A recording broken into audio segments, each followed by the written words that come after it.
President Trump made an offer to protesting NFL players, that if they pass along cases of people they felt were victims of the criminal justice system, he would consider pardons. The Seahawks' Doug Baldwin and other players responded via a New York Times op-ed. Anytime you tackle a subject such as this, it's imperative to take a breath before writing.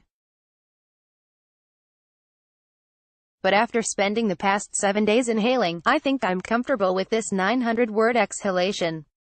A few weeks ago, President Trump made a rather astonishing offer to protesting NFL players. He told them that if they pass along cases of people they felt were victims of the criminal justice system, he would review them and consider pardons. To think this proposal was anything but a PR move is probably, definitely, naive. But considering Trump did commute the sentence of drug offender Alice Johnson after meeting with Kim Kardashian this month, it wasn't something to ignore. So last Thursday, the Seahawks' Doug Baldwin, the Eagles' Malcolm Jenkins, the Saints' Benjamin Watson, and the retired Anquan Boldin responded to the offer via a New York Times op-ed. And anyone presuming the piece would be an invective-laced middle finger to the president was instantly proven wrong. This was a well-intentioned, highly respectful plea that laid out a specific set of solutions. Only problem is, the solutions aren't good. Thinking that a handful of pardons wouldn't change what they felt was a larger ill, the players didn't offer individual cases up for review. Instead, they asked for a blanket pardon for nonviolent drug offenders who, like Johnson, had already served long sentences. They added that releasing nonviolent drug offenders over age 60 whose convictions weren't recent was the morally right thing to do, and that life sentences, or de facto life sentences, for nonviolent drug offenders should no longer be handed out. Superficially, this may seem reasonable or compassionate, but upon inspection, it seems ignorant and dangerous. Would they be okay freeing kingpins who moved thousands of pounds of heroin and destroyed communities? How about nonviolent drug offenders with extremely violent pasts? Despite their good intentions, the players' plan seems as misguided as it is unrealistic. Surely they could have gone about this differently, no? That was one of the questions I had for California-based prosecutor Eric Siddle, who spoke on behalf of the Los Angeles Association of Deputy District Attorneys. 2 years ago, Siddle penned a piece entitled "The Myth of the Nonviolent Drug Offender," in which he noted that international cartels, terrorist organizations and criminal gangs thrive off narcotic sales, and that violence is necessary for dealers to obtain territory. In talking to me, he added that drug offenders are often murderers whose gangs intimidated eyewitnesses out of testifying, and that trafficking charges are the only ones that will stick.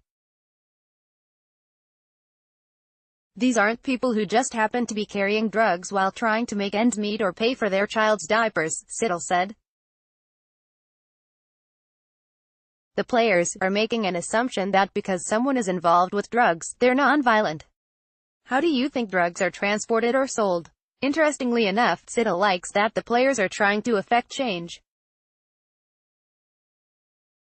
He has seen his share of draconian sentences given to truly nonviolent offenders during the heyday of the war on drugs. He also thinks the players are showing integrity in not asking for specific pardons, arguing that granting clemency off a celebrity's recommendation makes a mockery of the criminal justice system. Still, Siddle says blanket requests won't cut it. You have to review these cases individually. LA-based defense attorney Josh Ritter agrees. A prosecutor before going private, Ritter has locked up plenty of menaces who deserve every year of their multiple decade-plus sentences. But since making the switch, he says he has defended drug offenders who are truly good people, people he'd feel comfortable sharing a drink with but are rotting in cells instead. A lot of these are good folks who made a mistake and got themselves into a mess, Ritter said. Now they're really begging for their lives, but they themselves aren't bad people.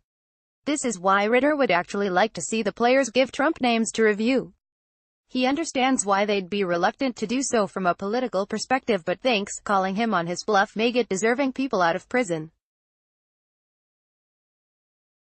Is that something Trump could dangle over the NFL's head for the rest of his presidency?